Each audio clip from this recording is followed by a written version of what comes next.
Essentially, that guy went on to be the head of Pampers Parenting Institute, and they influenced the writing of medical textbooks that train our nurses and doctors.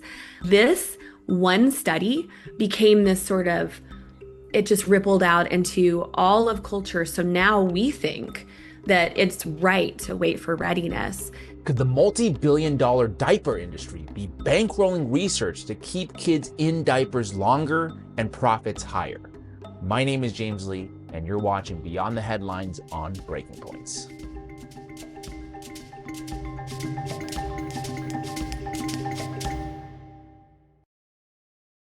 Before the introduction of disposable diapers, most American kids were potty trained before the age of 2. But when Pampers launched in 1961, Procter & Gamble began pouring millions of dollars into marketing campaigns and scientific studies that encouraged parents to delay potty training in favor of a, quote, child-oriented approach, aka waiting for readiness. By the 1980s, the average potty training age in America had crept closer to 2 years old, and today it's nearly 3, one of the latest in the world.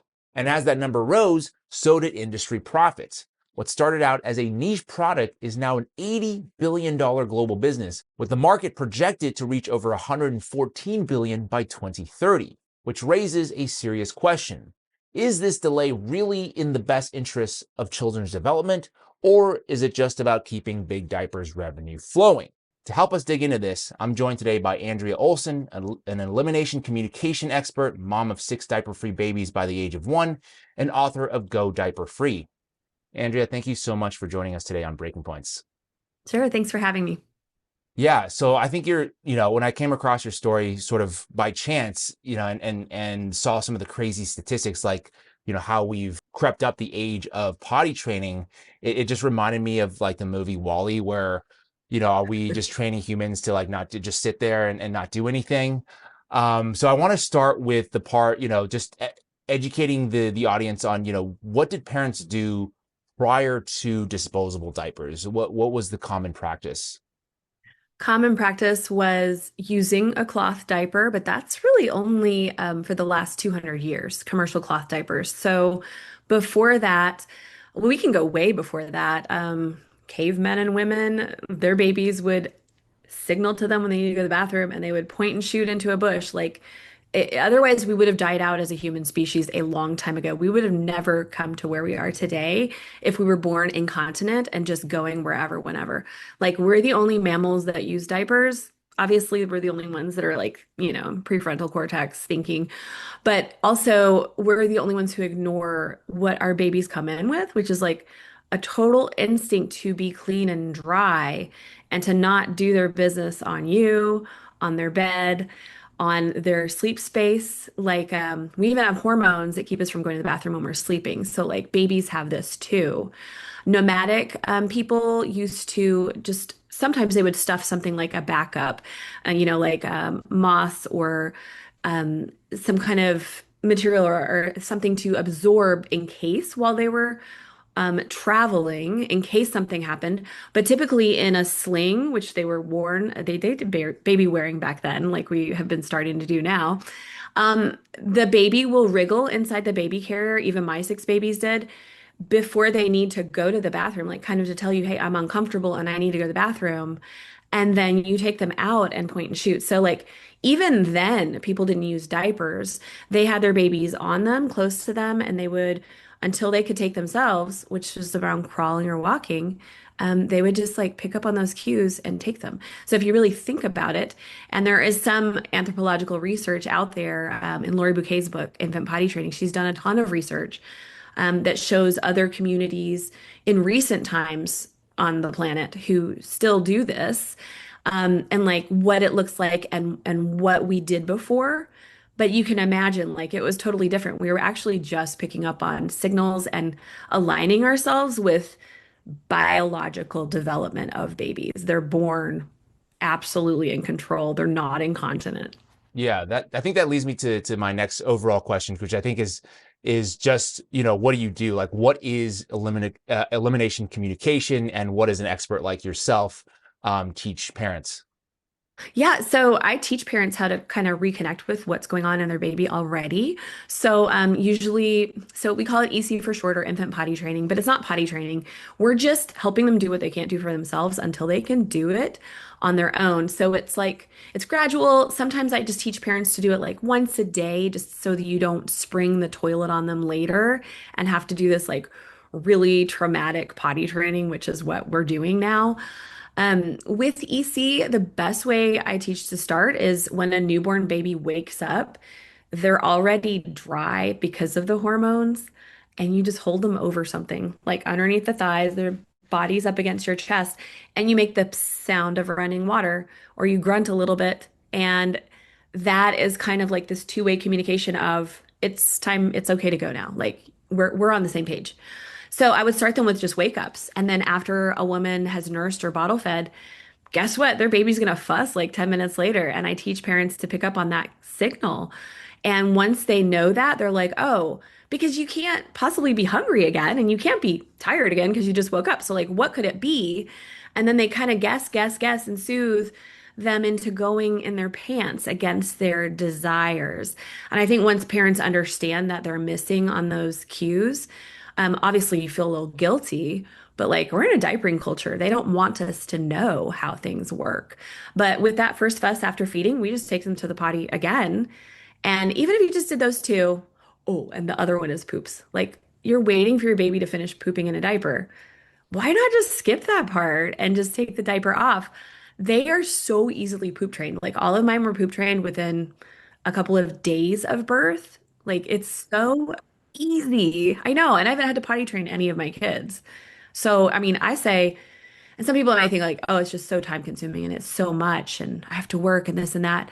I teach so many ways to adapt it to modern life. At the very least, it's like we're honoring what they're asking for as much as we can. And then maybe potty training happens super early, like at 16 months, and it's easy. Yeah, well, So, like, I was it's a walking around shift. this. Yeah, I was walking around in the store a couple weeks ago, and I think I saw like size 8 diapers, which I thought was wow. I'm like, this is like a I don't know, it Like, was like I a could two wear or three those. year old. Yeah, it was like a almost a 3 year old. It looked like I don't know. It looked like very advanced, in terms of the photo on the packaging. So I'm wondering, I think you've looked into this in terms of your research. How did Big Diaper, the Pampers and Huggies of the world, convince parents that it was a good idea to potty train later? So, there's actually a retired Pampers executive who lives here in Asheville, where I live, and I'm not allowed to say his name because he's a shareholder. But he and I met one day, and I was like, "What happened? Why are we where we're at. This is crazy." And he said, "Well, diapers wouldn't sell when they first came out in 1961.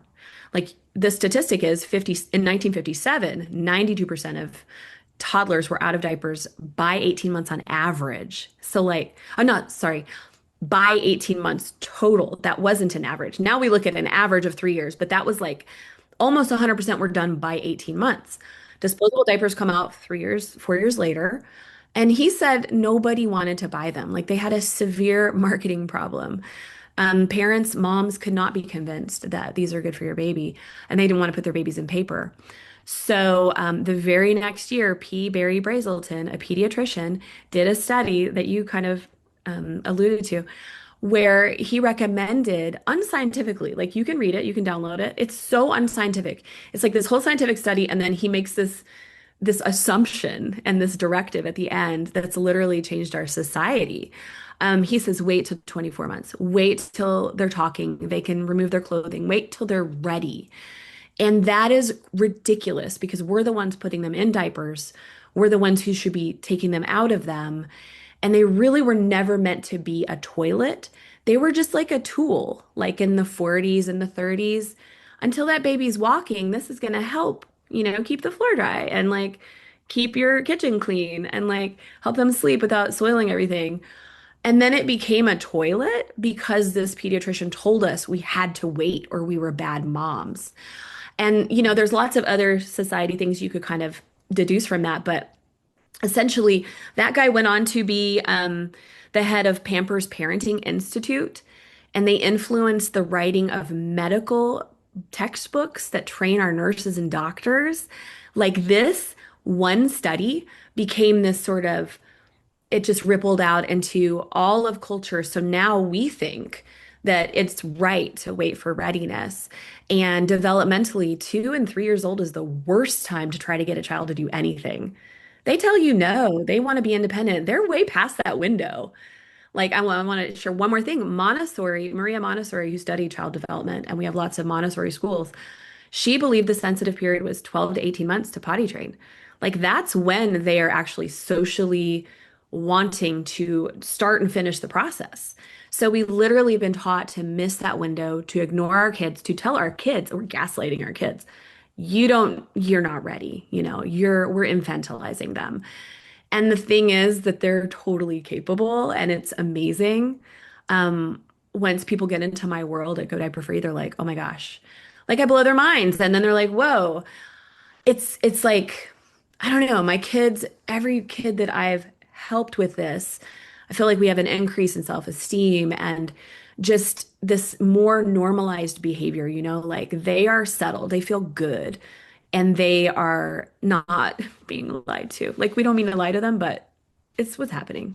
Yeah, So are there downsides to potty training later? I mean, I can think of, financial reasons, right? Diapers are expensive. We spend a right. lot of money on that. Maybe Sure. environmental concerns, right? We're creating more trash. But are there actual developmental issues that could arise from later potty training in terms of the health of the baby? Yeah, there's a couple things. So one is their gait, the way they walk, their ability to walk.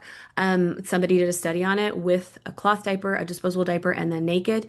Instantly, when you remove the diaper, it corrects their gait. So mobility wise, it's very good for them. Diaper rash used to be like 5% of babies had it, and you were a bad mom if you had that. With EC, nobody gets diaper rash, but I think it's 93% of babies in current day have diaper rash at some point. So like that's an infection of the skin. It's pretty bad. So doing delayed potty training, you increase your chances of skin rashes. But also the biggest thing is medical constipation. And that, gosh, when you try to potty train a 3-year-old or even a 2-year-old, and then they get scared of it because they've never pooped in the toilet before, a mass of refuse will collect in there, and it's like a really bad thing, and it causes all sorts of incontinence and leakage. And then you like their muscles are basically flaccid, like they haven't been practicing what they were born with. So those muscles is kind of like Wall-E, like they're a big blob, but they're like not using their muscles the way they're designed to use them. And therefore, like we've got bedwetting issues till that's why you see the size 8 diapers, right? Um, we've got kids who just are terrified. So like emotionally, I can only assume that psychologically we're literally damaging our children by waiting till 2 or 3. 2 is like marginal, but 3, like that's got to do something to them. In our Go Diaper Free community, like around 8 months, they start to want privacy. So like we're forcing them to poop in public in their pants till 3. Like I think psychologically we're doing some damage. Yeah, yeah, and I can, what this story kind of makes me think is there's so many more parallel stories like this where corporations are creating a need for parents to spend more money to create a solution to a problem that doesn't really exist, and that we would be better off if we were to do things the more natural way, the way humans have been doing it for tens of thousands of years, versus now all of a sudden, oh, we need diapers or we want infant baby formula, these kinds of things, and they kind of corrupt science to justify spending or in aggregate billions of dollars on these products that we probably don't need. So before I let you go, I did want to ask you, you're a mom of 6. So what inspired you to become a diaper-free advocate? Was there something that was like, oh yeah, um, I've been doing this all wrong and now I want to share this with the world? It's all I've ever known with my kids, and I actually didn't want to have kids at all because I used to babysit when I was a teenager, and I hated changing dirty diapers. I thought babies were just disgusting. So I heard of a friend who didn't use diapers and they pottied their baby into the sink. And I was like living in California and I was like, oh, that sounds cool. And actually, that really makes sense. And actually, okay, maybe I could have kids. So when I first got pregnant, I looked it up and I did everything I could to figure out how to do it. And it was really hard because nobody I knew was doing it. So I got pretty good at it and started showing other people how to do it. And it's all I've ever known. And I think it's wonderful. And like some people are like, whoa, I would never try that. I would just say, if we just shift our mindset as a culture from the diaper is a toilet to the diaper is a backup, while we're not actively teaching our kid to use the toilet, we're not actively listening to or they're at daycare or whatever, but it's just a backup. It's temporary. I feel like we could have a huge shift. Like, no diaper is ever biodegraded. We're causing a lot of problems with our kids too. Like, they're wild. They're so dysregulated from this. And I think if we just shift and kind of like look at, yeah, follow the money. What is this really about? Do we really need them? Or how could we use them in a way that we're using them and the company's not using us? That then I think we'll have a solution. 100%. Yes. I think for almost every single issue, if you follow the money, you get down to the root cause of why things are the way they are. For this, I never thought I would necessarily be doing a diaper story, but here we are, and I'm absolutely fascinated by it, and I'm sure other people might be as well. So where can people follow you to learn more? Great. GoDiaperFree.com and then at GoDiaperFree on all the socials and YouTube and everything. Awesome. Well, thank you so much, Andrea, for coming on the show today. Appreciate you. Thank you, James. Yeah. That is it for me this week. If you want more stories like this that the mainstream media is unwilling to cover, please head on over to my YouTube channel, 5149 with James Lee. The link will be in the description below. As always, love to thank you for your time and keep on tuning into Breaking Points.